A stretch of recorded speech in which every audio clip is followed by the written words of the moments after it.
உனது உருவாக்கத்துக்கு பின்னால ரப்பு உன்னை உருவாக்குறதுக்கு வச்ச ஒரு உயிர் தாய். அந்த குழந்தையை பெற்றெடுத்த பின்னால அந்த குழந்தையில எவ்வளவு உரிமை அந்த தாய்க்கு இருக்கு தெரியுமா? 100%. இதுல இருந்து வாங்க 100% உரிமைகளை அந்த தாய் பெற்றெடுத்துக்கிறான். உனது எந்த உறுப்பும் அவளுக்கு அந்நியமானதல்ல. உனது சாப்பாடு அவள் முடிவெடுக்கும். இன்னும் சொல்ல போனா சாப்பாடு அவளோட உடல்ல இருந்து உனக்கு வரணும். அவளோட உடல்ல இருந்து உனக்கு சாப்பாடு. அவள் 100% உரிமை. உண்ட உறுப்புகள் எல்லாத்துலையும் அவள் தான் உரிமை. அவள் தான் கழுகுவாள், அவள் தான் தலைவாருவாள்.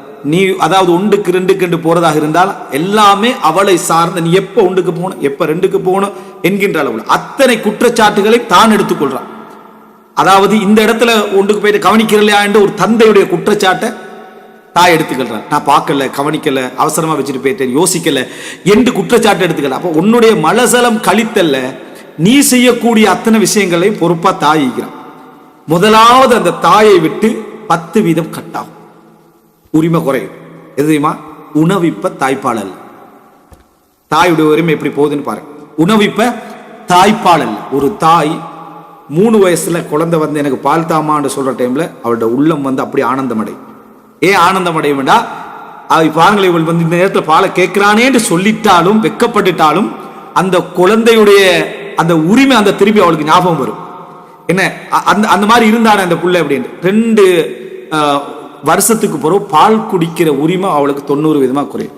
ஒரு தடவை அவனோட உடலை சுமந்தவளாக அவள் இருந்திருப்பாள். அந்த புள்ளையோட உடலை சுமக்கணும், அந்த புள்ளைய சுமந்துட்டு போகணும், அந்த புள்ளைய நடப்பிக்கணும், நடக்க வைக்கிற வேலை எல்லாம் அந்த தாயிடம். கழுவுறது வரைக்கும் தாயிடம் 90 ஆயிடும். ஒரு குறிப்பிட்ட ஏஜுக்கு பிறகு அந்த புள்ள தானா நடப்பான். சரியா? அந்த புள்ள தானா டாய்லெட் போகும், அந்த புள்ளையாக கழுவிக்கொள்ளும், அந்த புள்ளையாக என்ன எல்லா வேலையும் செய்யும். அந்த தாயுடைய உரிமை 75% ஆயிடும். ஆனா அது படிப்படியா நடந்தாலும் தாய் அதுல மகிழ்ந்து கொண்டுதான் இருப்பான். அவளுக்கு அது தெரியாது இது பயணம் எங்க போகுதுன்னு. அது உணரும் வரைக்கும் அந்த பயணம் போயிட்டு இருக்கு. ஒரு குறிப்பிட்ட ஏஜுக்கு பின்னால அந்த குழந்தையுடைய உடல்கள் இவளுக்கு அந்நியம்.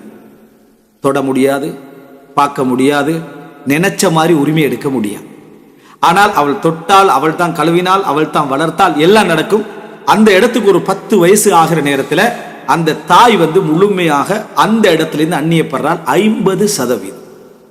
இப்ப அந்த தாய்க்கும் அந்த புள்ள வந்து வெளியே போகாது, தாயோட ஒட்டிட்டு உம்மா உம்மாண்டு ஓடி வரும். எது நடந்தாலும் உம்மட்ட வந்து ஃபர்ஸ்டா நிற்கும். வணங்கிட்டா இப்படி இருக்கிற அந்த புள்ள வந்து வெளியே போ விளையாடு என்று சொல்ற கட்டத்துக்கு கூட ஒரு குறிப்பிட்ட வயசுக்கு இருக்கும். ஒரு குறிப்பிட்ட 50% அந்த புள்ள தாண்டின பின்னால அந்த புள்ளையுடைய சிச்சுவேஷன் எப்படி ஆகும் அப்படி என்று சொன்னா, அந்த தாய்க்கும் அவளுக்கு உள்ள தொடர்பு 50%, இன்னொரு 50 மிஞ்சிருக்கு. அது என்ன தெரியுமா? இவங்க தான் உடுப்பு கழுவி போடுவாங்க, வாஷ் பண்ணுவாங்க. இவர்கள் தான் அந்த பிள்ளைக்கு சாப்பாடு ஊட்டி விடுவார்கள், சாப்பாடு சமைச்சு வைப்பாங்க. அடுத்தது இந்த புள்ளையை விசாரிக்கிறது, வா போ, எங்க போறாய், அனுமதி எல்லாம் இது. இந்த 3 இது 50% வச்சுக்க. இந்த 50%த்துல அவன் கொஞ்சம் கொஞ்சமாக முதலாவது முரம்பட்டு போறதா இருக்கும், அனுமதியோட போறது. அது தாய் நினைச்ச டைம்ல தூக்கின புள்ள அவன் நினைச்ச டைம்ல வீட்டுக்கு வர ஆரம்பிப்பான். தாய் நினைத்த நேரத்துல பேசின, நினைத்த நேரத்துல இந்த புள்ளைய பார்க்கலாம் எடுக்கலாம் என்று இருந்த அந்த புள்ள வந்து அவன் நினைக்கிற டைம்ல இருந்து வர ஆரம்பிக்கும். தாய்க்கு லேசான வழிகள் அங்க ஸ்டார்ட் ஆக ஆரம்பிக்கும். இதுக்கு பின்னால 2 இருக்கு அந்த தாய்க்கு. இந்த உடுப்பு கழுவி கொடுக்கறதும் சமைச்சு கொடுக்கறதும் அதுதான் திருமணம். அந்த பிள்ளைக்கு ஒரு திருமணம் நடக்கும். அந்த பிள்ளைய நம்ம ஆம்பளை பிள்ளைய திருமணம் முடிச்சு கொடுக்குறா இருந்தாலும், பொம்பளை பிள்ளைய திருமணம் முடிச்சு கொடுக்குறா இருந்தாலும் அந்த இடம் தான் அது. அந்த உரிமை அந்த இன்னொருவர் வந்த உடனேயே இனி உடுப்பு கழுவி கொடுப்பதாக இருந்தாலும் சரி, உணவு கொடுப்பதாக இருந்தாலும் தாயுடைய அந்த வேலை அங்கே என்ன செய்து முடியுது. இன்னொருத்தர் வாரான்றக்குள்ள அந்த தாய் வடிக்கின்ற கண்ணீர் அடுத்த வீட்டில் தானே நம்ம முடிச்சு கொடுக்குறோம், ஊருக்குள்ள தானே முடிச்சு கொடுக்குறோம். இதுக்கு என்னது பிரிஞ்சு போற லெவல்ல அழுகிறாங்கன்றவன் இவர்கள் எல்லாம் உணர்வு ரீதியான அடிப்படையான விளக்கம் இல்லாதனாலதான் என்ன செய்யறாங்க, அழுக. சில பொழுது தாய்க்கே நான் எதற்காக அழுகிறேன் என்ற விளக்கம் இல்லாம இருக்கு, தாய்க்கே நான் எதற்காக அழுகிற புரிதல் இல்லாம இருக்கு. ஆனால் அது ஒரு மகா பெரிய பிரிவு, உணர்வுபூர்வமான பிரிவு. இதை நம்ம விளங்கி இருந்தோம்டா 1000 தாய்மார்கள் அழுகையில் அமைதியா இருந்திரும். விளங்கிட்டா? அந்த அழுகைக்கு பின்னால இனி எப்படிதான் நானே விரும்பி கழுவினாலும் நான் அந்த இடத்துல ஒரு எக்ஸ்ட்ரா தான். நான் இந்த இடத்துல உபரிதான், எனக்கு இவனுக்கு என் மீது எந்த தேவையும் இனி இல்லை. எனவே ஒரு பிள்ளை திருமணம் முடிக்கிறான், திருமணம் முடிச்ச பின்னால சாப்பாடு அவன்கிட்ட தான் கேட்கப்படுறான். உணவு, அதாவது இந்த உடுப்பு கழுவி நீ அயம் பண்ணினியா, அது செஞ்சியான்னு என்னோட தான் கேட்க போறான். தாயை பொறுத்த வரைக்கும் இனி கண்ணியத்துக்கும் கௌரவத்துக்கும் மரியாதைக்குமான ஒரு அடையாளம். இதுதான் அங்க நிக்க போகுது. இந்த முதலாவது நாள் அந்த தாய் அழுகிற அழுகை, அந்த தாயுடைய வேதனை, அந்த பிரிஞ்சு போற நேரத்தில் அவங்க காண்ற காட்சியில் அழுகிற அழுகை அந்த மகன் அந்த நேரத்தில் உணர்ந்துட்டான்டா. இது ஒரே பிள்ளைன்றீங்களே, ஒரே பிள்ளை என்றா அவங்க அடைகிற அந்த பிரிவுடைய வேதனை. ஒரே ஆண் பிள்ளை என்றால் இந்த பிரச்சனை உச்சகட்டமாய்க்கும் அவங்களுக்கு. ஏன்னா அந்த ஆண் பிள்ளை, இன்னொரு ஆண் பிள்ளை இருந்தா கூட அழுகை இருந்தாலும் இன்னொரு இடம் இருக்குது அவங்களுக்கு ஆறுதலுக்கு. அதுவும் கடைசி பிள்ளைன்னு வைங்களேன், முதலாவது பிள்ளையுடைய அழுகை அவங்களுக்கு அனுபவத்தை கொடுத்திருந்தாலும் கடைசி பிள்ளை என்றது முழுமையான இழப்பு அவங்களுக்கு என்ன செய்யுது, உணர்ந்து கொடுக்குது. இது ஊருக்குள்ளே இருந்தாலும் சரி, நீங்க பக்கத்து ஊரா இருந்தாலும் சரி, அந்த தாயோட கவனிப்புல வளர்ந்த ஒரு மகளை நீங்க திருமணம் முடிக்கிறதா இருந்தாலும் சரி, உரிமை மாறுது. இந்த உரிமை மாறுற வேதனை இன்னும் சரியாக நீங்க புரிஞ்சு கொள்ளணும்டா. உங்களுடைய மகளை நினைங்க, உங்களுடைய மகனை நினைங்க, நீங்க இன்றைய காட்டுற பாசத்தை நினைங்க, நீங்க இன்றைய காட்டுற அந்த உரிமைகள் நினைங்க. அதை தாண்டி அவன் இன்னொருத்துல போற டைம்ல இதெல்லாம் அவனுக்கு கிடைக்க போகுது. ஆனா இந்த பாசத்தோட கிடைக்கும். இந்த பாசம் எல்லா உலகத்துல எல்லாரும் ஏற்றுக்கொள்ற விஷயம். மனைவி என்ன பாசம் காட்டிட்டாலும் அந்த தாயுடைய பாசத்துக்கு அது ஈடாகாது. அதே போல கணவன் எந்த இதை காட்ட ஈடாகாது. எந்த இடத்துல பெரும்பாலும் தாய் உனக்கு இவ்வளோ நாளும் உடுப்பு கலை போட்டது நான் தானே, உனக்கு இவ்வளோ நாளும் சாப்பாடு செஞ்சு போட்டது நான் தானே என்று தாய் எதுக்கு சொல்லி காட்ட மாட்டான்னா, சொல்லி காட்டுறதுக்கு சொல்லி காட்ட மாட்டான். நீ என்னைய விட்டு போறாயே, என்னைய விட்டு பிரிறாயே, என்னைய நீ மதிக்கிறா இல்லை என்ற ஒரு இடத்துல மட்டும் தான் சொல்லி காட்டுவாளே தவிர என்ன பங்குக்குன்னு சொல்லி காட்ட மாட்டான். கணவனும் தான், அதுக்காக நீ கணவன் சிறப்படல, இவனும் தான் மனைவிக்கு சொல்ற டைம்ல தாய்க்கு சொல்ற மாதிரி சொல்ல மாட்டான். அதை விட ஒரு அவமச்சு தான் சொல்லும். இந்த ரெண்டு போராட்டம் இயற்கையானது தானே. அப்ப அந்த தாயுடைய பிரிவு நேரம் அழுகை என்பது நமக்கு சில உணர்வுகளை ஏற்படுத்தினாலும் தாய்க்கு உரிமை போராட்டம். நீங்க போயிட்டீங்கன்னா அடுத்த நாள்ல இருந்து தாயுடைய போராட்டமாக என்ன இருக்கும்னா, மகன் என்ன மறந்துட்டானா ஞாபகத்துல வச்சுக்கிறான், மகள் என்ன மறந்துட்டாளா ஞாபகத்துல வச்சுக்கிறான். உங்களை பொறுத்த வரைக்கும் நீங்க தாயை பிரியல, எனக்கு என்ன தாய், எனது தந்தை எல்லா வகையிலும் இருக்குது. ஏன்னா நீங்க அனுபவிச்சு கொண்டிருந்தவர், உங்களுக்கு அனுபவிச்சு கொண்டிருந்தது மாறுறதுனால உங்களுக்கு ஒன்றும் விளங்க போறது இல்லை. உங்களுக்கு ஒரு இடத்துல இருந்து இன்னொரு இடத்துக்கு நீங்க மாறுறீங்கன்ற உணர்வு தான் இருக்கு. தாயாக இருந்தாலும் சரி, அவங்களுக்கு உரிமை போச்சு, அவங்களுக்கான அந்த அந்த ஈர்ப்பு போச்சு. இந்த மாதிரியான ஒரு கட்டத்துல நீங்க அவங்கள மறந்தது மாதிரி இருப்பீங்க. உங்களுக்கு அது என்னன்னு தெரியாது, மறந்தது மாதிரி இருப்பீங்க. ஒரு காலத்துல ஒரு வளமை இருந்துச்சு, கல்யாணம் முடிச்சு அடுத்த நாளே அந்த மாப்பிள்ளை என்ன செஞ்ச வீட்டுக்கு போயிடுவார். பேத்து தாயோட பேசுவாங்க, என்ன செய்வாங்க, என்னம்மா என்ன செய்றீங்க, அது அவங்களோட அந்த உணர்வை வெளிப்படுது. அது புறம் வேற கலாச்சாரமா மாறிட்டு, ஆனா அந்த உணர்வை பரிமாறிக்கொண்டு பார்த்துட்டு வரக்கூடிய, அட்லீஸ்ட் நம்மளால போக முடியல, ஒரு வேற ஒரு தூரத்தில் இருக்கிறோமா, ஒரு ஃபோன் பண்ணி அம்மா என்ன செய்றீங்க, எப்படி இருக்கிறீங்க, வாப்பா என்ன, வாப்பா வாப்பட சைடு வரும், அவர் உணர்வால கண்ட்ரோல்ல உள்ளவர், சேம் உணர்வு அவருக்கு இருக்கும், ஆனா அவருடைய நிலைமை வேறவா இருக்கும். உம்மாவை சொல்றேன், நீங்க ஒரு ஃபோன் பண்ணி என்ன செய்றீங்க, என்னம்மா நீ வரமாட்டியா அப்படின்னு அவங்களோட கேள்வி தான். நான் இவ்வளவு தூரத்துல இருக்கிற எப்படிமா நான் அதெல்லாம் கேட்கக்கூடாது, நான் ட்ரை பண்றோமா, என்ன என்ன என்ன அந்த தாயுடைய விஷயத்துல தட்டி கழிக்கிறதுக்கான வழக்குகளை வைக்காம என்ன செய்யலாம் என்ற அந்த உணர்வு தான் நீங்க கொடுக்க வேண்டிய மிக முக்கியமான விஷயம். அவர்களுடைய அழுகை, நகம் வெட்டுறதிலிருந்து சில தாய்மார்கள் 30-40 வயசுல என்னோட நகம் வளர்ந்துருக்கு, நான் வெட்டி விடுறேன் வான்னு சொல்லுவாங்க.